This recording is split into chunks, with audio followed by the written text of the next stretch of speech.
હાટીના તાલુકાનું ગામ ખંભાળિયા વિસ્તારમાં 70થી 80% વાવણી શુકનવંતી ઉત્સાહપૂર્વક પૂર્ણ. ખંભાળિયા વિસ્તારમાં 70થી 80% વાવણી પૂર્ણ કરી છે.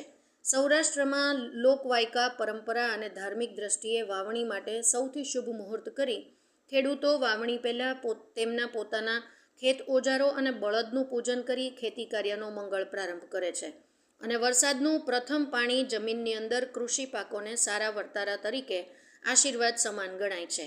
હવે ખેડૂતો સારા વાવણી લાયક વરસાદની રાહ જોઈ રહ્યા છે. જો વરસાદ આવે તો સોનામાં સુગંધ ભળી જાય. રિપોર્ટર વિનોદ બી રૂજાતલા, માળિયા હાટીના. મારું નામ ભીમભાઈ પટાણ, માળિયા હાટીના તાલુકાનું ખંભાળિયા ગામ. અમારા ગામની અંદર ઓરવાણ કરીને એટલે કે કોયડા પાઈને ખેડૂતોએ 50થી 60% જેટલું મગફળીનું વાવેતર કરી દીધેલું છે. અને હવે તમામ જગતના તાત એટલે કે ખેડૂતો ઉપરવાળા ઉપર નજર માંડીને બેઠા છે કે જો વરસાદ વરસી જાય અઠવાડિયાની અંદર તો બાકીની જે જમીન પડતર પડેલી છે એમાં પણ વાવેતર થઈ જાય અને